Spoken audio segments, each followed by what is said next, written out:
So let's talk about the top mistakes that I see whenever I review a supplementary application. So supplementary application is in the sense where when you apply to a new program, the program may require the student to additionally submit an application where they have a series of different questions. So in these apps, they may ask you about your extracurriculars, what experiences, but most oftentimes they'll also have a verbal and written component to it. So you might have to record yourself answering some question that they may have, or they may tell you to write about a particular content or question or about the news. So I want to focus on what is the top mistake that I often see in the written and verbal communication sections. So in the verbal and written communication sections, first and foremost, these questions are intended to assess how well of a communicator you are. It's there to see how persuasive you are as well. So I get a lot of questions from students about like they had submitted their application and they were reviewing their responses for fun, and then they realized that they had some grammatical errors and they're freaking out, and they think it's an end all be all kind of situation. And in reality, that grammar is important, but not to the extent that students actually think it matters. Everyone makes mistakes. If you had a typo or extra space here and there, or your commas out of place, yes, if the assessor notices it, they may take off a few points.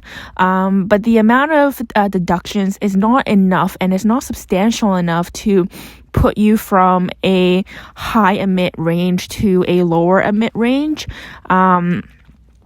Like obviously it does have an impact on your score, but it's very minimal.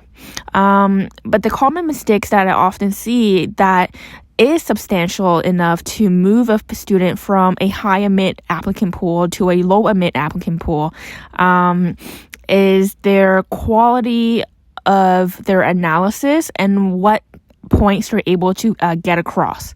So for example, if a question asks you, tell me something that you recently saw on the news, and tell me what you think the impact could potentially be in the world.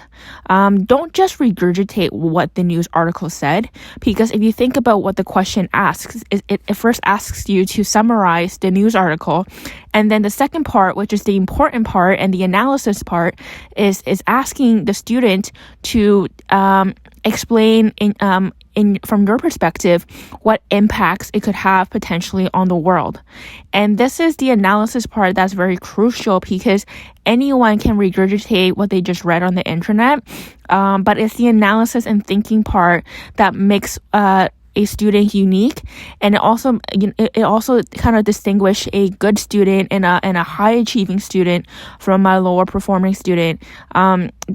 That ability to critically analyze the situation and provide a good analysis, and then also be effective in explaining why they think that could potentially happen is very important.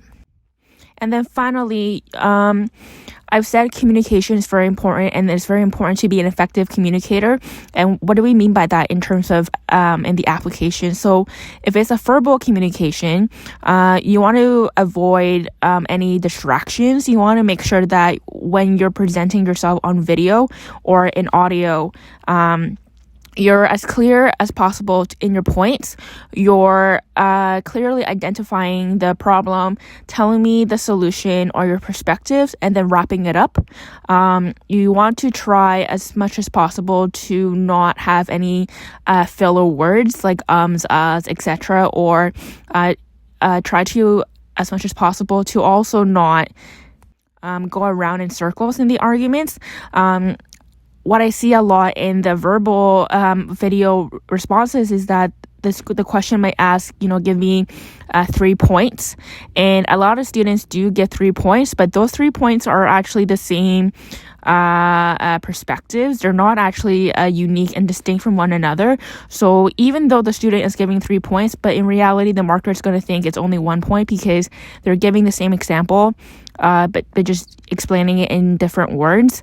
And then also make sure whether it be a written response or a verbal response, you want to be as confident as possible in your writing style or your recording style, because this affects how persuasive you appear to the marker.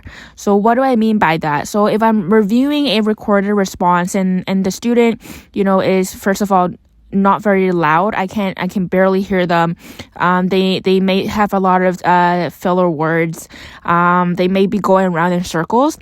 This shows me that the student is not confident in their argument, that the student, is probably not even well prepared for this question, and they started to record for whatever reason it may be. So, but if a student, even if they may have filler words, because I think a lot of people do use filler words anyways, but if the student is loud and clear and they appear confident in their voice, this is a good sign for me, because it gives me confidence to be able to say in my remarks for the student that the student appears to be confident and blah, blah, blah.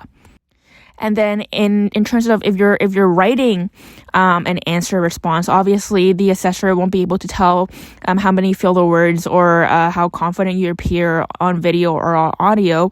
But in terms of writing, again, if you are the type of person who is able to tell me what is the problem, here are my analysis, like for example the 3 points that I'm looking for, and then wrapping up a conclusion, that already beats a lot of answers that I get from students where they just start writing with no start and end, where a lot of students in the middle kind of regurgitate what the news article said as their analysis. So if you can format your written component with distinct sections so that the person reading can see this is her intro, this is her analysis, and then this is her conclusion, that will already put you on top of the applicant pool.